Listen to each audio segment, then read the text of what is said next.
de Golgotha Picnic de Rodrigo Garcia fait l'objet d'une controverse dans les sphères littéraires, politiques, religieuses. Il a aussi suscité de vives réactions dans la population en s'attirant tantôt des applaudissements, tantôt des reproches de la part de citoyens qui ont pris la parole dans l'espace public, notamment à la suite d'articles de journaux, pour partager leur point de vue sur la pièce, qu'ils l'aient vue ou non. Ces positions antagonistes, qui sont caractéristiques de la polémique provoquée par l'affaire, sont révélatrices du regard posé par les non-spécialistes sur la pièce et sur son auteur, mais aussi de façon plus large sur la liberté de création et d'expression des artistes. Donc c'est à ce regard du citoyen ordinaire, donc pas des journalistes, pas des professionnels de l'information ou des critiques qui se prononcent sur la pièce, que nous nous intéressons ici, en ce qui peut être révélateur de sensibilité particulière. Il s'agit donc d'évaluer la distance qu'ils séparent ou non du regard professionnel des journalistes qui ont fait écho au débat. La littérature, bien sûr, comme toute forme d'art, n'est pas étrangère aux controverses. Dans le cas de Golgotha Picnic qui nous intéresse aujourd'hui, ce sont principalement des motifs religieux qui sont à l'origine non seulement de la controverse, mais aussi du procès intenté par l'Alliance générale contre le racisme et pour le respect de l'identité française et chrétienne, la Griffe.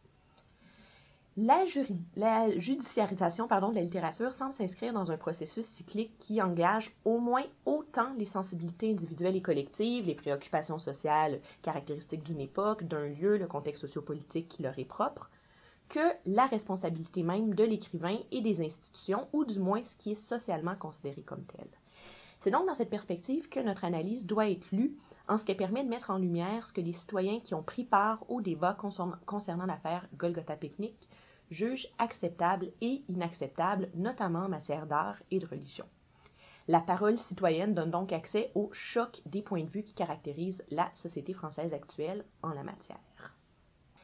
Donc, les plateformes qui permettent aujourd'hui aux citoyens de réagir aux controverses, comme l'affaire Golgotha Picnic, sont si nombreuses que le problème de la constitution du corpus d'analyse est d'abord et avant tout un problème de circonscription d'un sous-ensemble de données que l'on souhaite représentatif, parce qu'évidemment, il serait difficile de recueillir tous les commentaires d'internautes sur le sujet et encore plus de tous les analyser. Il n'est évidemment pas question, dans notre étude, de choisir volontairement des commentaires à analyser en fonction de leur contenu, ce qui viendrait orienter la recherche dès ses tout débuts. Donc, pour assurer tant la faisabilité que l'objectivité de notre analyse, on a décidé de restreindre les données à l'étude en fonction de certains critères. On a d'abord répertorié les critiques de la pièce publiées dans des journaux, des magazines au cours de la période où la pièce tenait l'affiche pour la première fois en France, donc du 6 au 20 novembre 2011 à Toulouse, du 8 au 17 décembre 2011 à Paris. On a recensé 22 critiques pour ensuite retenir les 5 qui comportaient par la suite des réactions d'internautes. Ces textes sont tous parus entre le 17 novembre et le 12 décembre 2011 dans Rue 89, Le Figaro, Le Monde, Art Culte et l'Obs. On a recueilli tous les commentaires publiés par des citoyens à la suite de ces articles pour un total de 446 commentaires.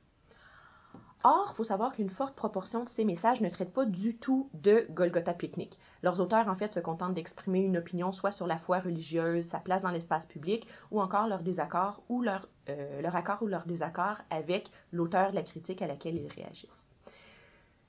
C'est une observation ici intéressante en ce qu'elle est révélatrice du fonctionnement de la polémique, donc d'un objet d'abord circonscrit au champ de l'art. Le débat s'ouvre rapidement sur des thématiques connexes liées cette fois non pas à l'art, mais à la société en général, ce qui vient décupler les proportions et qui contribue à l'ampleur, voire à la virulence des échanges.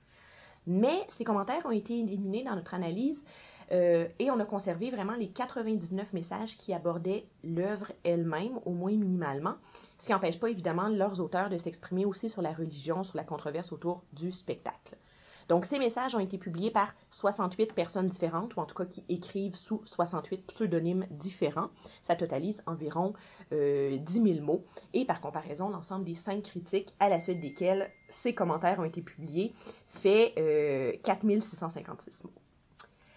Donc, les 5 articles analysés évaluent la qualité du spectacle tout en abordant plus ou moins longuement la polémique qui l'entoure, notamment par un bref retour sur sa genèse, une description des effectifs policiers déployés, etc. Les critiques sont dans l'ensemble nettement plus positives que négatives. Si certains journalistes ont des réserves sur le spectacle, c'est notamment le cas de Vol, aucun ne le déprécie fortement et aucun n'y voit d'offense aux catholiques. Le contenu d'un article semble donc guère influencer celui des messages publiés à sa suite, et ce, peu importe le journal. Les internautes profitent en fait de l'offre qui leur est faite de prendre part au débat sur la pièce, et le message qui est publié dans un journal aurait pu l'être dans un autre.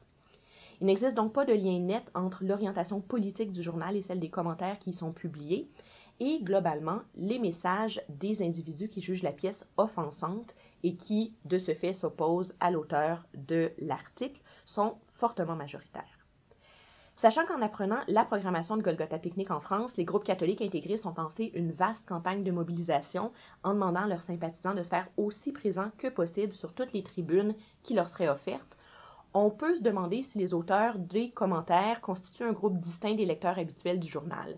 Il s'agit toutefois bien sûr d'une hypothèse difficile à vérifier dans le cadre de la présente analyse, mais on reviendra quand même sur l'influence de cette campagne de mobilisation. Il était difficile de classer les messages en fonction de leur opinion favorable ou défavorable parce que les prises de position visent tantôt la pièce, tantôt les manifestations des catholiques, tantôt d'autres œuvres d'art, voire la publicité qu'on leur fait. Mais peu importe l'opinion défendue, presque tous les internautes se montrent choqués ou indignés par quelque aspect de l'œuvre ou de la situation, et c'est pourquoi dans un premier temps, on a plutôt classé le contenu des messages en fonction du motif de cette indignation. La nature de l'élément qui choque fait généralement apparaître la position de l'auteur du message.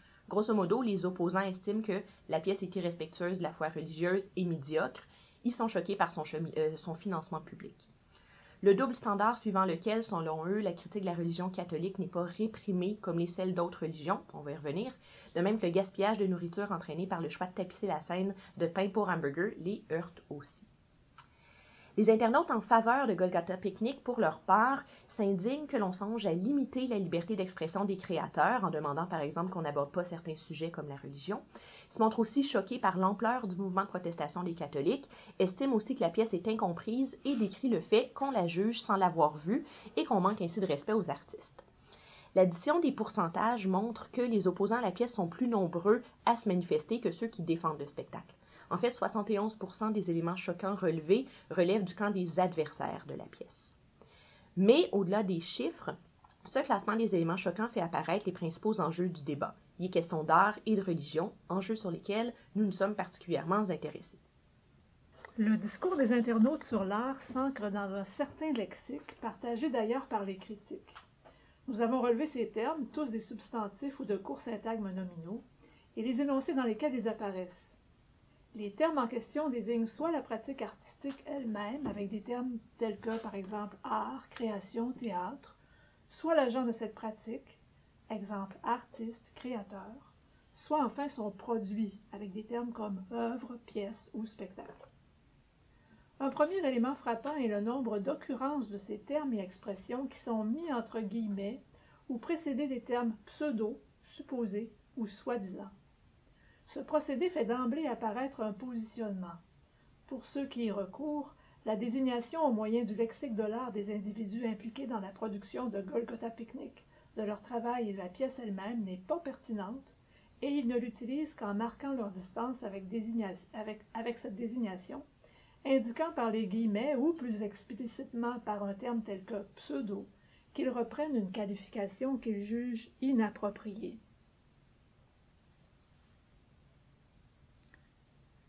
Un relevé de tous les termes relevant du lexique de l'art dans les 5 textes critiques à la suite desquels les commentaires analysés ont été recueillis, il s'agit des mêmes termes exactement, ne montre pas une seule occurrence marquée de ce procédé de mise à distance. Il nous semble donc clair que les internautes l'utilisent pour prendre une distance avec le discours de la critique professionnelle.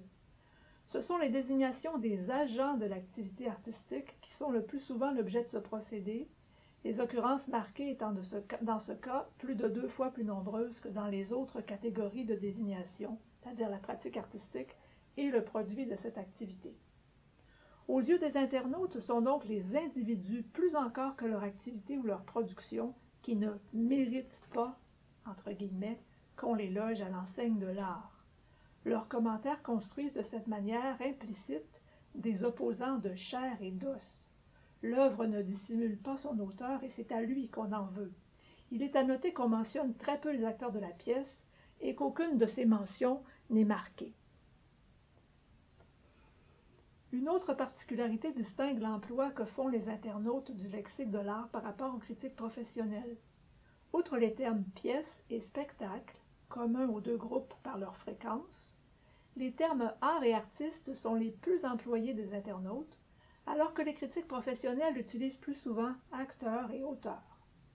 Les internautes utilisent donc plus souvent des termes génériques, qui englobent des pratiques et des agents dont le théâtre et les acteurs ne sont que des exemples. En outre, ils font aussi un usage volontiers non singularisant des termes plus spécifiques, les utilisant plus fréquemment au pluriel que les critiques, ou les associant à un syntagme tel que ce genre de spectacle, par exemple, de sorte que ces termes ne désignent pas que Golgotha Picnic ou sa production en particulier. Ces indices linguistiques vont dans le même sens. Ils indiquent que si les critiques ne parlent que d'un spectacle, soit la représentation de Golgotha Picnic qu'ils ont vue, de nombreux internautes donnent plutôt leur avis sur l'art contemporain dont la pièce, dont il est permis de croire qu'ils ne l'ont pas vue pour la plupart, représente un exemple et qu'un exemple. Les critiques parlent de la pièce, de son auteur, des acteurs qui incarnent le texte sur scène. Les internautes parlent des gens comme Castellucci, de ce genre de pièce de théâtre, de l'avant-garde subventionnée ou de la liberté des créateurs. Les internautes tiennent donc en quelque sorte un discours sur l'art, ou du moins leur message témoigne souvent, de manière plus ou moins explicite, d'une certaine conception de l'art. C'est essentiellement de la prédication des termes relevant du lexique de l'art ou de leur pronominalisation que l'on peut inférer cette conception. La plupart de ceux qui s'expriment sur cette question tiennent Golgotha Picnic pour exemple de ce que l'art ne devrait pas être, raison pour laquelle certains en parlent comme d'un soi-disant art. Dans la majorité des messages, on lit donc en creux ce que devrait être l'art contemporain, par opposition à la pièce qui fait scandale. Dans les 99 messages que nous avons analysés, 43 éléments de contenu sont ainsi consacrés à une définition prescriptive de l'art. Un certain nombre de ces commentaires évoquent la manière artistique. L'art devrait être plaisant ou, comme le dit un internaute, je cite, « ne pas être une punition pour le spectateur ». Il devrait aussi rester dans les limites du bon goût, c'est-à-dire ne pas provoquer gratuitement et abandonner, encore une fois je cite, les borborigmes et les contorsions. L'art doit aussi bien sûr, si l'on en croit plusieurs commentaires, se garder de critiquer la religion. Cette question est importante et nous y reviendrons tout à l'heure. Mais les éléments dominants de la conception citoyenne de l'art sont liés à la moralité. Les internautes sont diserts sur cette question. Contrairement à Golgotha Picnic, l'œuvre d'art véritable ne doit pas offenser qui que ce soit, doit offrir le spectacle de belle valeur, ne doit éveiller aucun sentiment susceptible d'altérer, je cite, la cohésion sociale, telle la révolte ou la haine. La nudité et la scatologie sont également à proscrire. Bref, la majorité des citoyens qui s'expriment à la suite des critiques de l'œuvre pensent que l'œuvre d'art doit être édifiante. Il n'est pas rare que les internautes tiennent à faire savoir qu'ils sont au courant d'autres caractéristiques définitoires de l'art, en particulier son caractère subversif et l'anticonformisme. Mais on en fait mention que dans un mouvement argumentatif concessif, afin de justifier une évaluation négative de la pièce de Garcia. Il y aurait donc une limite à la subversion acceptable, ou encore pour faire valoir que Golgotha Picnic est dépourvu de ces caractéristiques, une œuvre ne pouvant être subversive si elle est subventionnée par l'État, ce qui est le cas des théâtres qui l'ont programmée. La taille de notre corpus ne permet guère de nous avancer sur ce terrain, mais il est étonnant de constater à quel point la définition de l'art qui s'esquisse dans les commentaires analysés s'éloigne de celle qu'en ont visiblement les critiques professionnels, quelle que soit la ligne éditoriale du journal dans lequel ils écrivent. Les reproches que l'on adresse à la pièce de Garcia, qui constitue autant de motifs de son exclusion du champ des œuvres d'art aux yeux des internautes du XXIe siècle, sont des motifs récurrents de la mise à l'index ou de poursuites civiles au XIXe siècle. Il y a là une réflexion à poursuivre sur l'évolution de la perception citoyenne de l'œuvre d'art et de sa fonction. Cette évocation du processus de mise à l'index de la part des autorités religieuses nous amène à l'analyse du rapport à la religion manifesté dans les commentaires des internautes. Des différents éléments jugés choquants par les internautes qui ont pris part à la discussion, Ce qui est considéré comme un manque de respect ou comme une volonté de provocation de la part de Garcia est particulièrement présent dans le corpus. Mais plus spécifiquement, plusieurs de ces messages qui contiennent ces accusations laissent entrevoir le rapport parfois difficile qu'entretient la religion avec l'art ou plus largement avec sa représentation dans l'espace public. C'est ainsi que l'on voit émerger toute une discussion sur le caractère intouchable de la religion, dont l'exemple suivant que je vous lis dans un petit moment est emblématique et qui participe à l'établissement de ce qui est considéré comme les droits et les devoirs de l'art, comme Marty vient de le mentionner. Donc, on voit par exemple un exemple emblématique à ce sujet, je cite, « Ce qui est grave, c'est cette fameuse liberté d'expression. En son nom, nombre d'ignominies sont commises et sans même une arrière-pensée de respect.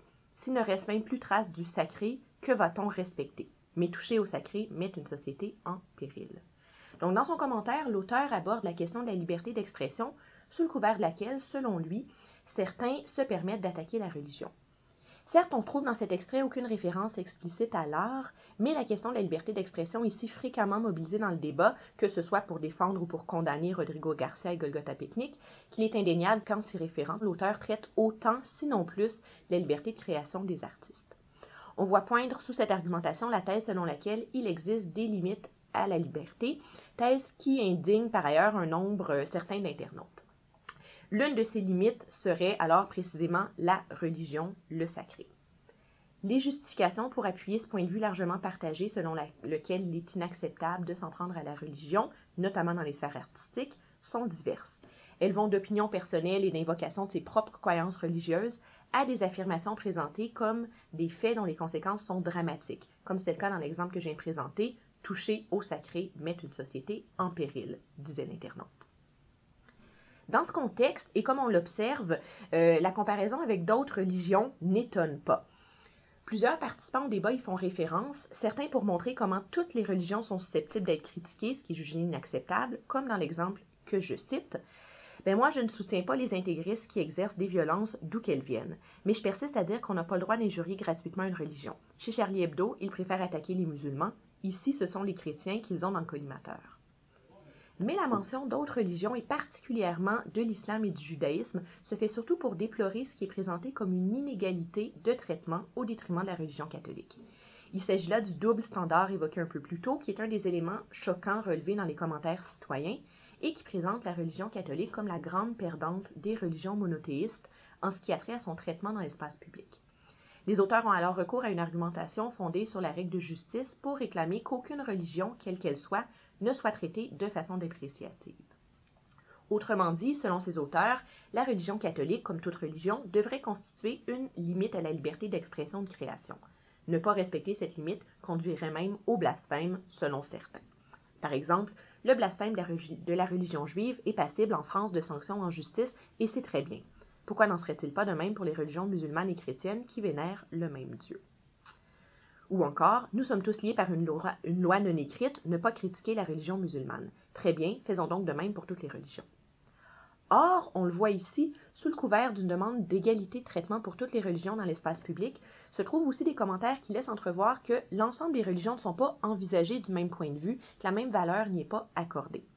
C'est par exemple le cas de l'extrait suivant où l'auteur condamne ce qu'il juge être la violence des autres religions, ou du moins de leurs fidèles, laissant entendre que leur réaction serait hautement plus vive que celle des catholiques qui manifestent leur désaccord envers Golgotha Picnic. Le débat entourant la pièce devient alors un lieu d'expression d'opinions contre, qui sont particulièrement susceptibles de diviser la société, d'attiser la polémique et d'ouvrir la porte à des discours sinon haineux, du moins dépréciatifs, voire dénigrants.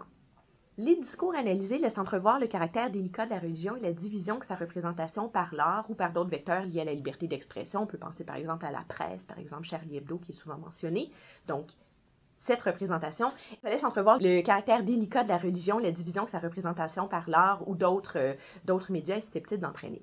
Ça rejoint aussi l'idée abordée précédemment selon laquelle l'art doit être moral et plaisant et partant ne pas heurter les sensibilités, ce qui passe entre autres par le désir qu'éprouvent plusieurs individus de faire de la religion et surtout de la religion catholique, dans le cas étudié ici, un interdit à ne pas transgresser.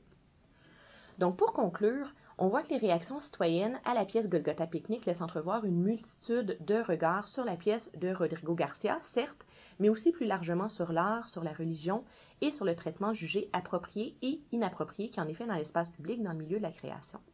On voit nettement apparaître une divergence entre le discours des critiques et celui des citoyens qui profitent de la tribune qui leur est offerte par les médias pour y répondre. Les premiers, donc les critiques, s'en tiennent strictement à leur mandat d'évaluation de la pièce, de sa mise en scène, des acteurs. Les seconds sont ceux par qui la polémique arrive parce qu'ils font de Garcia et de sa pièce le point de départ d'une discussion plus large sur l'art, la religion, la liberté d'expression et de création, discussion dont l'orientation essentiellement négative donne à voir une constellation de points de vue contre. Rappelons ici toutefois que la campagne menée par certaines associations catholiques, notamment Civitas, dont la stratégie est d'occuper le plus possible l'espace public, est sans doute pas étrangère à la multiplication de ces points de vue dépréciatifs. Les médias, tant traditionnels qu'en ligne, ont en effet été ciblés par Civitas comme lieu à investir par ses sympathisants, ce qui donne à penser que les discours stigmatisant Garcia, sa pièce et l'art ou l'art contemporain en général se sont multipliés et ont été particulièrement visibles dans l'espace médiatique, participant dès lors à l'ampleur de la polémique. Cette discussion a fait apparaître les éléments jugés choquants qui concernent en très grande majorité ce qui est perçu comme un manque de respect, principalement envers la religion et les croyants, l'inadéquation entre la mission de l'art et le projet de Garcia, ce qui transparaît notamment dans les appellations employées pour le désigner, et le caractère jugé intouchable, du moins par plusieurs, de la religion. En ce qui a trait à la moralité, l'atteinte à la religion ici semble remplacer, dans une certaine mesure, l'atteinte aux bonnes mœurs, motif de condamnation de bien des auteurs au 19e siècle. L'affaire Golgotha Picnic s'avère en ce sens révélatrice des sensibilités religieuses qui existent à l'heure actuelle et qui semblent constituer une limite importante à la liberté de création ou d'expression, ou peut-être de façon plus juste, une limite que l'on peut supposer avoir été tracée par certains groupes activistes dont les propos ont été repris de façon dominante dans l'espace public pendant la polémique. Merci.